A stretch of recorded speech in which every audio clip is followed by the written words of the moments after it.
Okay. Yeah, keep the sticks rolling. Hey, bitch, I be hunt me and money got tied. She come in steps, but I'm never surprised. I don't know, trust him, they all go for size. Legend. Oh yeah? Hey, you can't even say top of the log now, G. Yeah, it's chill. Like, I'm disappointed, obviously. Yeah. But yeah, it is what it is, though. Hey. But otherwise, enjoying my life. I'm good, bro.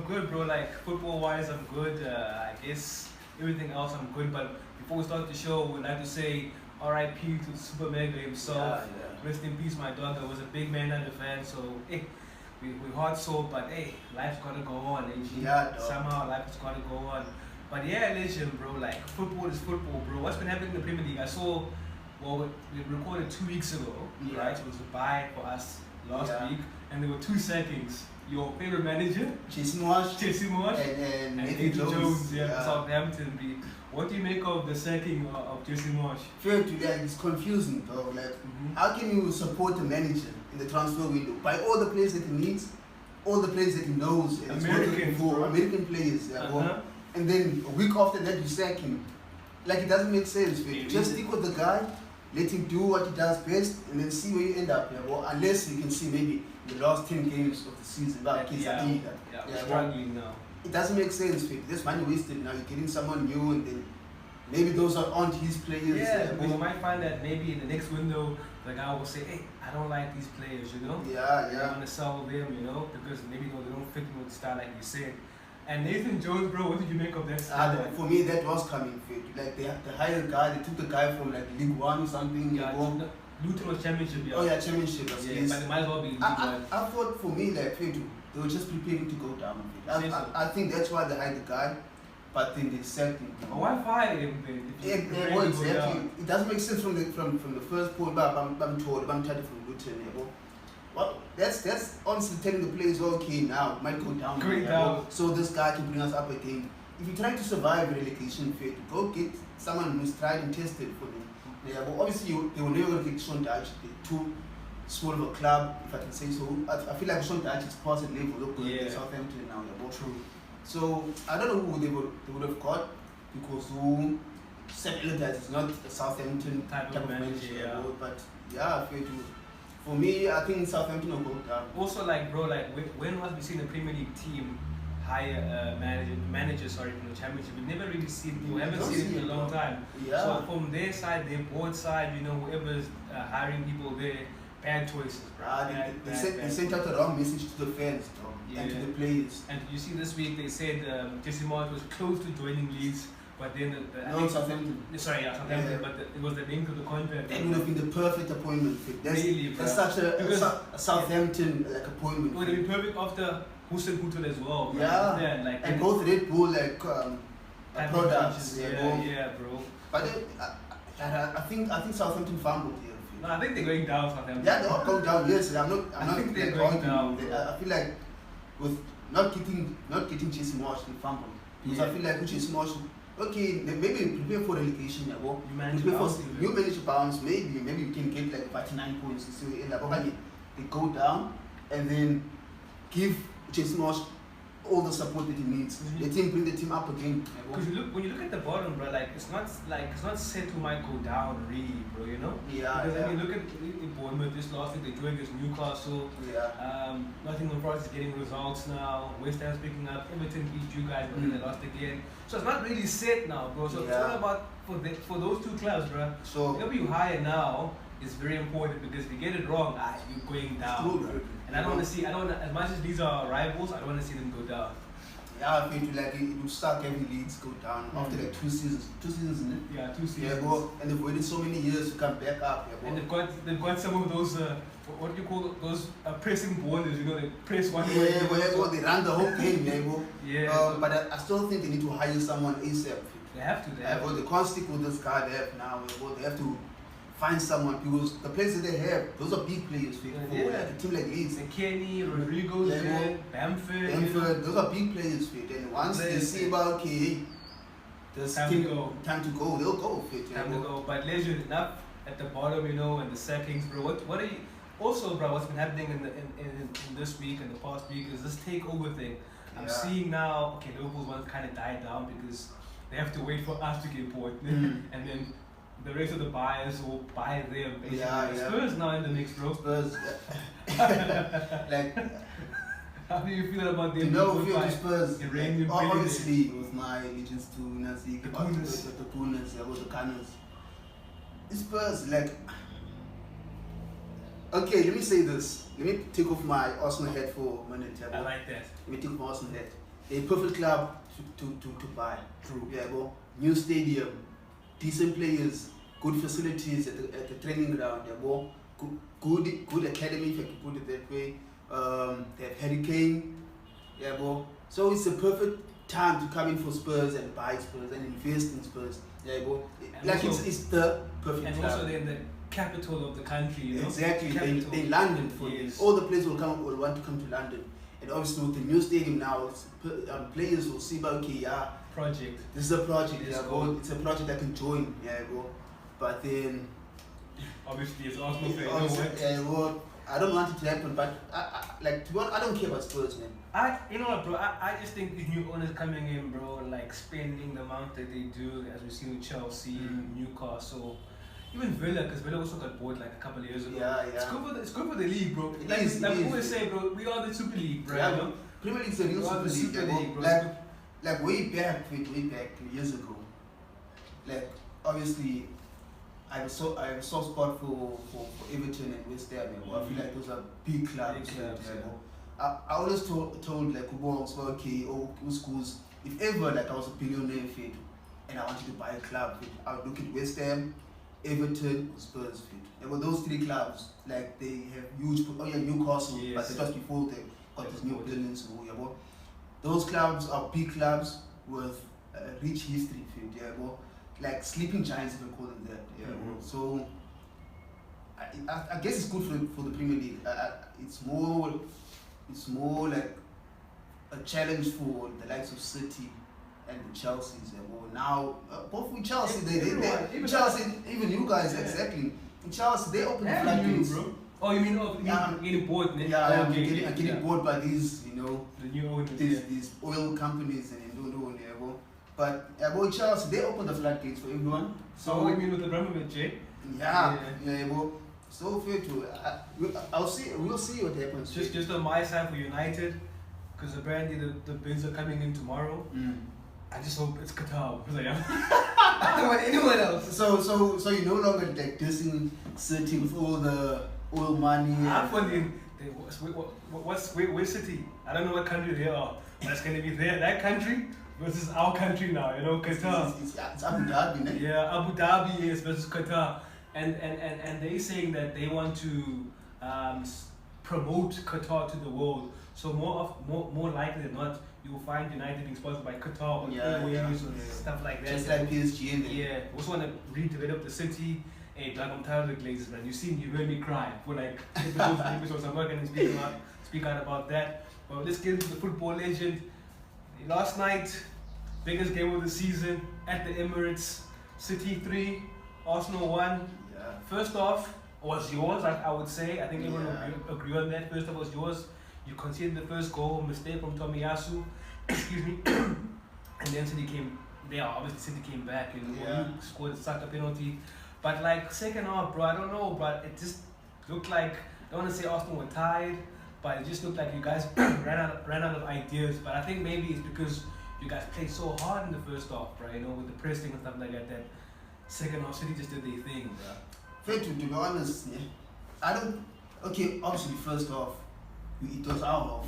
But even I tweeted about now Jorginho is having a hell of a good game. I think Jorginho had a good game period. But anyway, in the second half, we were still in the game field. I feel like we still dominated. It's just that fair to we never took our chances though.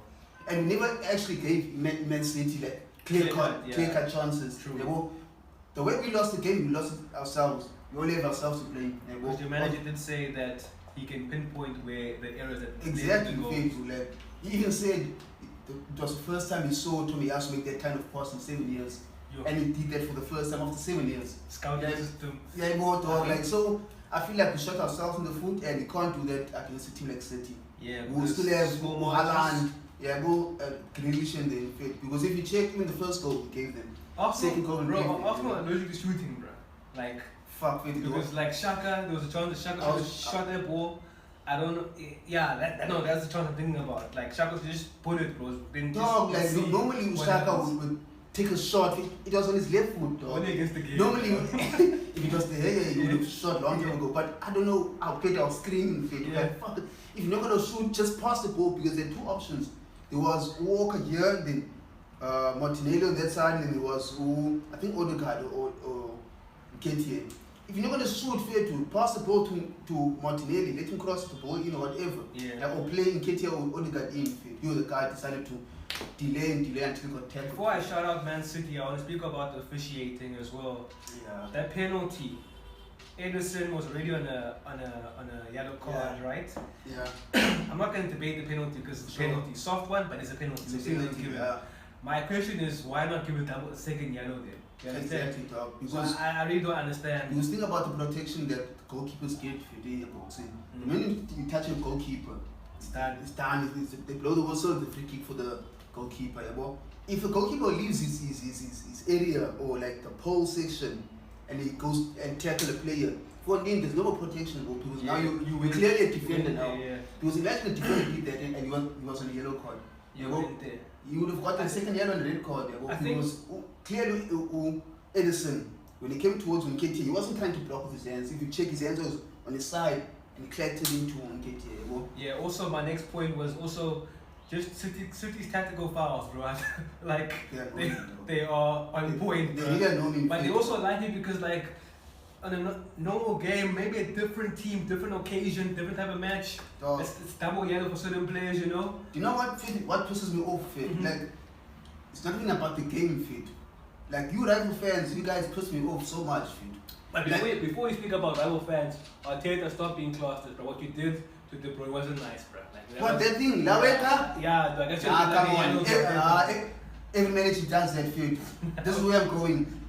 Why is it every single time when Arsenal does things, when Shaka said this in an interview, when other teams do certain things, it's like, but when Arsenal does it, fit, they shine an extra bright light on it. No, but for example, Eddie Townsend was going on so much about what Arteta did to Nansiga. Never mind that Nansiga De Bruyne push all Arteta. What is that? Because that's the reaction for the push, bro. Because in a match like that, though, you can't kick the ball away. That's also time wasting. Like teams the match, bro. Teams do that all the time, but teams now, do, bro. Not a manager for them. Like they do actually. Okay, they do. Okay, Pep does it. Arteta is not the guys. But Arteta is not the first manager to leave his area. No, he's not the first manager to take the ball and throw it. I get that. They're not the first, but I'm saying. It should not be done. Let's let the it should not be done. But okay, say something about De Bruyne as well. Why push the guy? I can't say nothing about. Now imagine Arteta pushing back, because I would push him back. It's 1,000 issues. I don't know. Also, rival fans, you fucking piss me off. We proved to you guys that look here. First, okay, we'll complain about certain decisions against Arsenal. Then you say, Arsenal, they always want to play the victim, delusional. But then we prove it to you guys every single time. We come with evidence, then but you guys see this every second. I tell you guys every second week we get these type of decisions against us. Against Brentford, offside, no, forgot to draw the lines. What the fuck is that, Fit? Yeah, they even apologized to you guys. That one was like we can't get those 2 points back now, Fit. But it is what it is, Fit. I'm not panicking. Yeah, but you should have also beat Brentford, bro. Like on a normal day, bro. We should have. I'm not saying we were perfect. You're not blaming it on officiating the whole match. And now I'm not. Okay, we were playing at home, Fit. Yeah. We should have beat them. We could have beat them if it wasn't. Because. But anyway, dog, like it is what it is. We lost against City. Yeah, well, hold on. But shout out to Man City, bro, because like first off, we all saw the gate looking a bit scary now, you know. Pep, I think after Akanji came on, bro, and even after Akanji came on, switch you Aki to left back. Yeah, game changed, bro. The game changed. So like, City. I think City, man, they just showed like their pedigree. Like we are the champions, you know. We know how to do this. Because like it's not easy, bro. Like that's your first loss was at the Emirates, right? Yeah, it's your first loss at the Emirates. But also, also like I feel like we weren't actually decisive enough in the final third, Fit. If you think in Nketiah, you should have had like a hat-trick, Fit. In Nketiah, like those are clean chances. You want to start for Arsenal every single week, you have to finish those chances. You can't afford to miss those chances against a team like City, because those guys definitely will come back and kill you. Yeah, because City, like, Kala needs one chance basically. Mahrez maybe needs one chance as well. But now, a special shout out to Jorginho Field. Nah, that's my register. I'm proud of you, Jorginho. And my question is, advantage, you got a game in hand, but is it advantage City now? Nah, it's not Field. It's not, ne? No. Arsenal Field is advantage City. Yeah, because now they are top of the log, but you have a game in hand. But you remember what you told me, the games in hand are not guaranteed points. I'm not going to say that. Nah, they're not fair. We've seen it with Liverpool, we've seen United, Spurs. Well, it's not, but I'm not panicking. I feel like Arsenal fans shouldn't panic as well. We just need to take it one game at a time still. We try to get 3 points against Aston Villa, move on to next week. Like we're 11 on points, there's no gap, there's only like goal difference. Gunnar fans. The league was never won in February, but let's carry on. Now, top 4 race legend. I see that now certain fan base is happy. They're being optimistic again because they beat their crosstown rivals Everton. You know, obviously Everton beat you guys. But yeah, man, when I think about it, bro, the top 3 spots they look like they're locked. You know, 1 and 2, I don't know who's gonna be between you and City. Still don't know. 3rd spot, I think it's gonna be us. Right? I'm locking that one in. But that's 4th spot now. The 4th spot, because Newcastle are resolute in defense now. You can't score. They don't concede many goals. But it looks like they're not scoring many either. In the past few games been draws, you know. Draw against Palace. They draw specialists. Draw against Bournemouth in last 2 games. Then you have Spurs. So Spurs can beat City this week and then get battered by Leicester for them. You know what I'm saying? That's the history of the Tottenham, you know? It's the history of the Tottenham, and I don't rate this player highly, Bentancur, but I know how quote unquote important he is to Conte. So they've lost him. So I don't know now. You're gonna play Skip and Bissouma out for a long time. Skip and Malamsa and Hoiberg, you know. I don't. That's not a scary midfield to you. You know what I'm saying? So I don't even know, bro. Like, if they locked for a top 4 spot, that's why I'm speaking about Liverpool now, right? So Liverpool are playing Newcastle this weekend. Hey, if they win against Newcastle this weekend, we don't know. They're getting players back now. Jordan's coming back. Diaz is coming back. Gakpo scored his first goal. Yeah, bro. But what do you think, Jam? What do you think is? I see not just yet, dog. Newcastle feel too like they tough to play against. Like, they don't score much, but they don't also concede much for those guys. There's a reason why they have the best defense record in the Premier League. But also, I forgot to speak and ask you. Do you feel, because teams are allowed blips here, but even Man United blip came like the Palace, Arsenal, I think another result. Teams get blips here, so maybe this is Newcastle's time to get a blip as well, like Arsenal's time. Maybe it might be the perfect time, and also they're drawing, they're not losing. So it's up to them now, just pick up form again. So what do you think, bro? For me, Liverpool, they're not making top 4 stuff. I don't see how they make top 4. With that midfield, with the midfield, dog. And it's not like Liverpool are scoring goals as well, dog. They're not scoring much. Only here and there, So I still find it hard to see where the goals will come from, especially against a defense like Newcastle. Nunes is not setting the goal alight. Gakpo is okay. He scored it. He scored his first goal against Everton. It's gonna be a tough match for Liverpool, dog. Newcastle, they're very compact. They'll be very ready. I still think Newcastle will make 4th. You say so? And fair to, it's gonna be scary hours once Newcastle make 4th. Because they're everyone to the north. Dog. So fair to. It's gonna be a tough match, but I don't see how Liverpool wins that match. You don't say? Nah. Hey, also, I don't know what, because now, because Liverpool fans are telling me and telling, social media that they midfield 3 should be Fabinho, Henderson, that Spanish kid, I don't know how to say his name. It was the 18-year-old. Good player, played very well against Everton. But they were lucky against Everton because they scored on the counter before Everton hit the post. So imagine Everton scored first. Imagine. And then who knows how the Anfield crowd would react here. But yeah, fair to like it's a Premier League. Fair, you have to take your chances, dog. True. Like, also, you need luck. Yeah, really do need luck. Liverpool had their luck and they took their chances. Yeah, I don't know. To them, I don't know the last time they won before that game, right, against Everton. I don't know what before that game, but yeah, they play in Newcastle, and then obviously they play Champions League next week as well. I don't know the next fixtures, but maybe this might be a turn of form. But also when Klopp looks at making the lineup, like you say, it's a tough game because you don't know whether you prioritize the Champions League game against Madrid or the Liverpool, the Newcastle. It's a tough one, but they have to for now they have to prioritize the Premier League because if they want to play Real Madrid again, they'll have to prioritize this game in the weekend. Because otherwise you can say goodbye to the Bernabeu, sing the Bernabeu again for the next 2 seasons. The Allianz Arena, San Siro.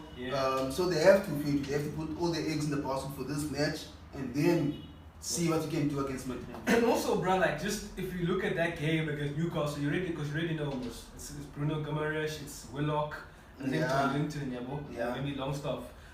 And then you have Liverpool's midfield. You don't really, on current form, we don't know which is the better midfield. You don't know exactly. You don't know, yeah. And what's been happening with this guy, Alexander Isak? Yeah. No, because I know he was injured and he came back and scored. He scored and then I think that part and parcel of the injury. You score and your form takes a dip, so you must find full fitness again. Last time I checked, they were talking about playing up top with Wilson and Isak. You know the drill of it. You know it means the Ivan Tony, Mitrovic, put a cross in, he's scoring. And also, Van Dijk, I don't know if he's back yet. I really don't know. I think he's back. Yeah, so I saw him on the bench. He's back. So let's see if they start him. But Spurs, obviously they lost Ropazayam. We spoke about their top 4 chances. I think it's melting. Like I said, bro, I don't see Conte finishing this season at Spurs. And I saw this morning, them looking at De Zerbi. About De Zerbi, his stocks are rising and rising. That's my manager. That's your manager now. I love that guy. Obviously, I'm not going to say I'm watching. But even you haven't watched. I haven't watched. You can't watch Shark. You can't watch Shark Tank. But I've heard about him. I've been speaking about him. We've been speaking about. Obviously, I also check out YouTube analysis of his teams and so on and so forth. If his Spurs get to deserve it. And they actually support him as well, especially now with the rumors of Spurs getting new owners. Can you see, we never speak about United because it's good vibes. It's good vibes, otherwise this whole episode will be about the red side of Manchester. I still think he'll finish the season. I think it's his last season though. Because they have to renew contract, but I don't think it's going to renew. And I think this week when he was talking about obviously being in the Premier League, feel all the passions from the fans, especially his time at Chelsea and now at Spurs, how he enjoys coaching in the Premier League and all of that. But his first love is always Italy. And he said this? Yeah, he said this. I saw on Twitter. His first love is Italy. And he doesn't rule out going back to Italy and coaching the Serie A. I think he'll go back. Yeah, I think so, bro. I don't see Conte. Maybe PSG with PSG will depend on the PSG coming for him because this new coach they have now. But I don't. Speaking about Chelsea, this game, it must be negative. It was bro. Every week, bro. I ask homies, bro, they put up these scary hours lineup. I'm bro, who's scoring the goals? This is a Chihuahua team, bro. Honestly, bro. I look at the team, bro. Mikhailo Mudryk, bro. He put João Felix, bro. João Felix, bro, was never prolific at scoring goals. Even at Benfica, it was never. And Olaluka had the free roaming role. Right? Putting him up top is very easy to defend against, bro. Just dunk on him. Just hold him up. But I don't understand, the whole time, Chelsea fans, bro, where the goal's gonna come from. But I think the problem now at the keeper when you actually look at it now. I think Poyet's got 2 games left, bro. What? Yeah, if Poyet doesn't win against Southampton, I think they can fire him. Oh shit, yeah. If he doesn't win against Southampton, bro. But I don't know how to feel because now the Chelsea owners came out and said, no, this is a process, long-term project. But like, that's why in Sito, like we've seen these owners say all this. Tomorrow, next week, they find you in the tunnel, like they did with Ancelotti. Exactly. But I watched the Chelsea game versus who were they playing against? Dortmund? No, not the Champions League, in the Premier League the weekend. Who did they play? Did they lose? No, they drew. West Ham. I watched the game, fit, and I won't lie, I was impressed with the way they played, fit, especially in the first half. Enzo Fernandez is the real deal, fit. That guy's the real deal, fit. Like the way he was so composed. Not all negative. Like he was so composed on the ball, spreading the ball to left and right. Unanziga finding João Felix and Havertz up top. João Felix played well as well. But why partner Enzo Fernandez with a player that would have just cheated? I didn't understand. I'm saying he didn't play well, he was just average. Potter just like sometimes, bro, like he just shoots himself in the foot. And also now it's not a question of injuries now, bro. Like the players are coming back. Yeah, they are coming back. Chilwell's back, Reece James is back. A lot of players are back at Chelsea, you know. Obviously, just can't get long-term injury. Excuse me. I think Porto will do well if partners who Enzo Fernandez with Kovacic. Bro. You see that, bro. Or if you're gonna play midfield three, then it's Enzo, Kovacic, and Gallagher. Then you have an engine. Then you have legs in midfield as well. Yeah, but Mounty never said bench. Although he is now, but I was impressed with Chelsea, even though they threw. But again, you can be impressed by a first half performance, that it felt like a first half performance. And Chelsea, even against Dortmund, they missed a lot of chances, right? Yeah. But it does not look like Chelsea. Okay, like speed scoring aside. Yeah. But it does not look like they are locked as well to just say that the opposition is not going to score. Against West Ham looked like they were going to score as well. Before they scored the goal, they had a couple of chances. So, bro, it's not even about like players missing chances, because like I know Chelsea fans always like, what's the players' fault? You know what I'm saying, or whatever. We got another Graham Potter now, and time is running out. Personally, I just feel like time for him is running out. And we all know Chelsea fans are not the most patient bunch. And Todd Boyd is in Twitter spaces every week. The guy's always on, even when you're watching games, the guy's always on his phone. Maybe he's looking at this is not the Major League, baseball game. NFL. No, this is Premier League, dog. But like also because I'm saying like it's looking a bit scary for Potter, because like they're already down now to Dortmund, you know, and the first leg is done. Now they must go to the bridge. What happens if Dortmund win the that's not Champions League football. I think then it's out. And then if he doesn't pick up maximum points against Southampton, that's 214 games, bro. Any manager, I don't care if you are Jurgen Klopp, I don't care if you Mourinho, I don't care if you not Pep, I don't care if you whoever. You don't survive that fit. Well, it's not the COVID era fit. The fans are there. The fans are there, you know. So, and also fair to I don't understand how he freezes out Aubameyang. I don't know whether that's his call or the board's call or whatever. I'm not too locked in on that. Like the team is struggling for goals. And you're leaving out like one of the best finishers in world football. Kewushi is not. But still fair to you. Hoping play him up top, give him a run of games. Because how many chances? You'll maybe score maybe 5 goals. Because how many chances are you gonna get Kai Havertz, bro? And Kai Havertz can only hit a certain amount of goals for so long. Exactly, dog. So I think they have to go. They're gonna have to bring in Aubameyang and say sorry, bro, because they don't have any other striker. Uprodge is injured. It's not. They're not even calling up like a striker from the under 21s or under 23s. And playing Havertz up top, someone who's not prolific. Bro. Was not known for goals. I mean, Havertz, bro. You just know, like, as a defender, like, now we can just put our camping chair there, slide this bra here. You know it's not going to finish. It's not going to finish, bro. So it's looking scary for Chelsea, bro. Because what number they are? 10th now, I think. 10th. And they can go lower with it. They can because now the teams at the bottom will start catching up. The Wolves, the Leicesters, they're all going to start catching up sooner or later, dog. And then you're going to get stuck in. I'm not saying you're going to fight relegation, but the good thing about Chelsea is that they have a bit of options when it comes to managerial appointments. Luis Enrique will be there. I saw Hansi Flick, but maybe he was looking at the German players. I don't know. Hansi Flick at Stamford Bridge. I don't think Poch will be there as well. Or Poch, links will never go. Or even if I was them, I'd even go for Mancini, Roberto Mancini. Or maybe bring back the Don, AVP. yo, just look at him, brother.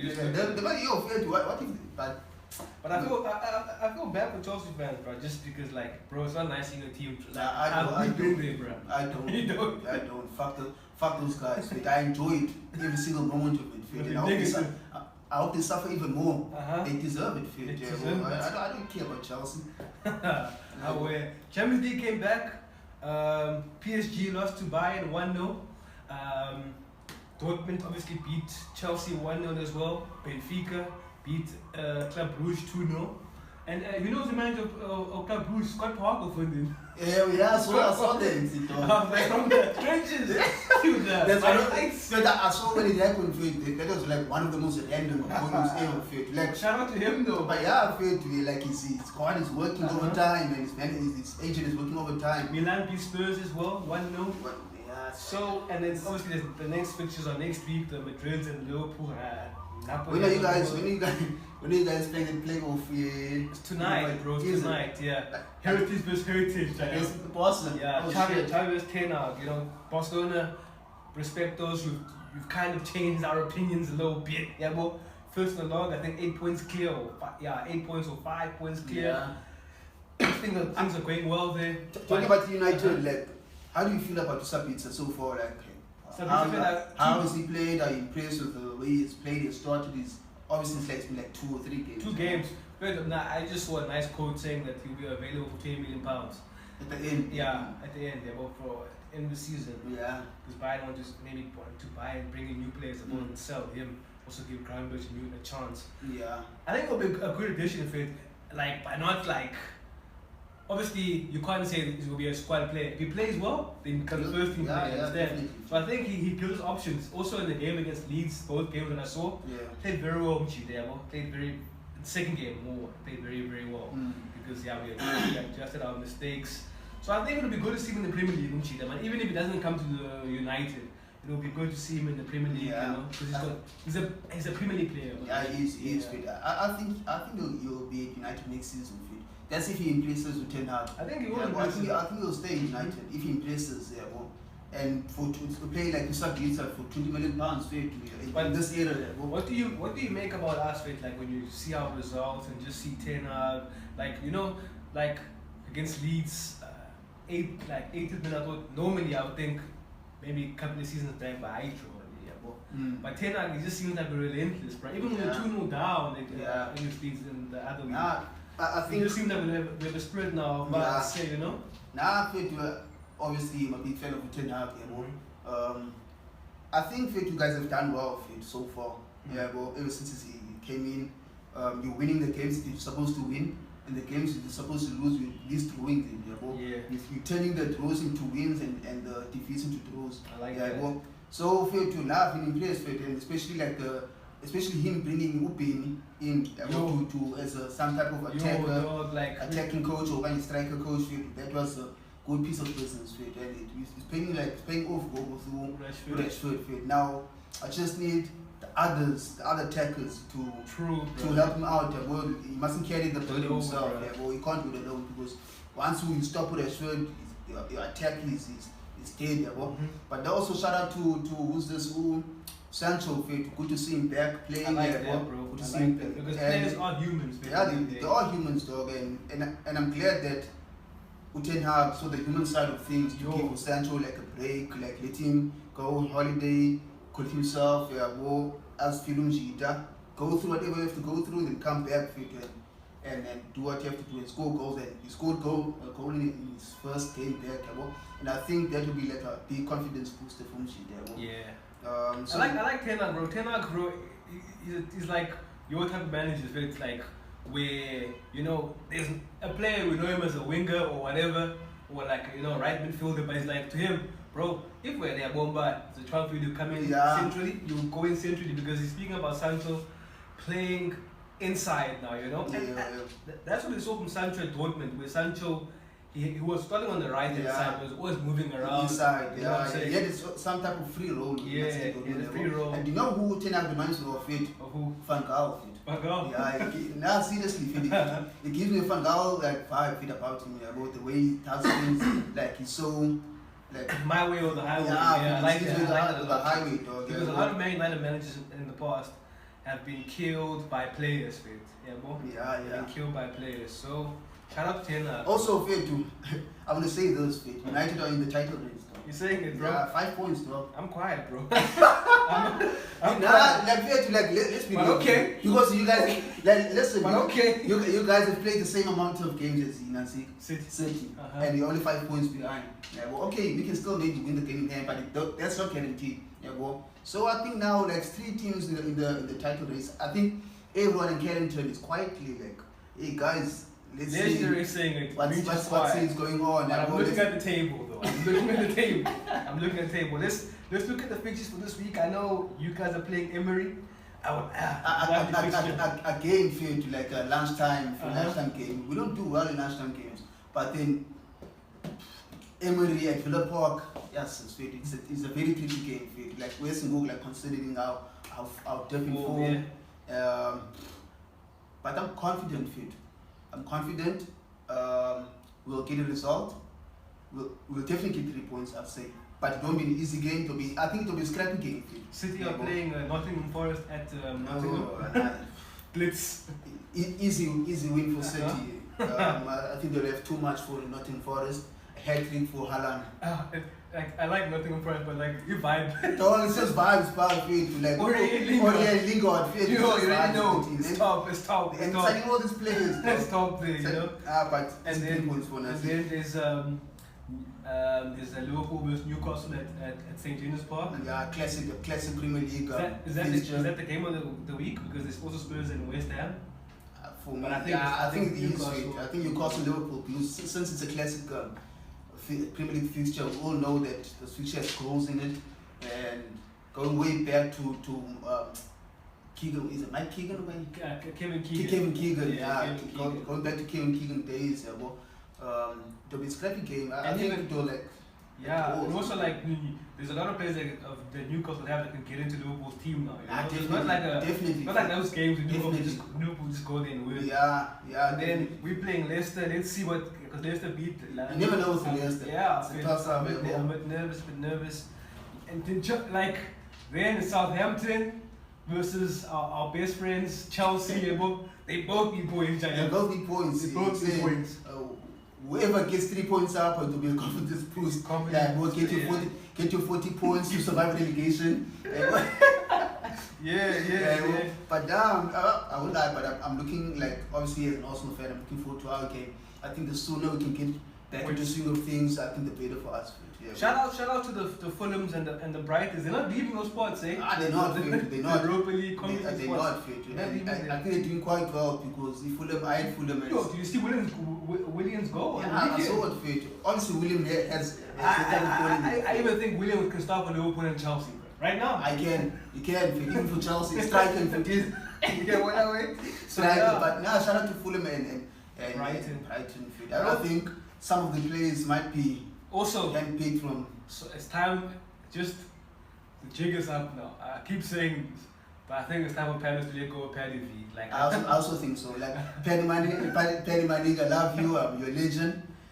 Top 2 best midfielders in the Premier League history, but dog. I think it's time, man. I think it's time. I think Mike Perez needs to do the things, yield the X. Chop the head off here. Let Palace get someone in new, because you can see that what Brighton and them are doing. They're taking all these new laptop managers. So I think it's time. I think Paddy needs to go back to the drawing board. I would like to see Ralph Hasenhüttl back in the Premier League, even for this. Yeah, same year. That's a good manager. I think he'll do well at Palace. I'm telling you, because Palace doesn't have bad players. They actually have ball. They just need to adjust the midfield, because they have decent runners in the midfield. They just need to adjust a little bit. I think we'll see Hasenhüttl back in the Premier League soon. But I don't think Paddy V goes back in Crystal Palace next season. He might maybe finish the season. And then they'll evaluate what he's been doing, but I think it's time, man. I think it's time, man. Like, yeah, man. Yeah, that's another episode of the Back Three. You know where to follow us. You know, social media. We'll post it up there on Instagram. Sorry, on the YouTube video. So yeah, thank you again, guys, for watching our episodes. I hope for United win. Last words, legend. I'm hoping for Arsenal win, please, guys. Come on, we call it a slip. But anyway, also, guys, please follow my football club at Montana _FC on Twitter. We're also playing our first pre-season friendly tomorrow against Cape Town Pirates. So, yeah, man. The most informed forward in the world right now. Shout out. Peace. Wish I be living on tour. Wish I be living on tour.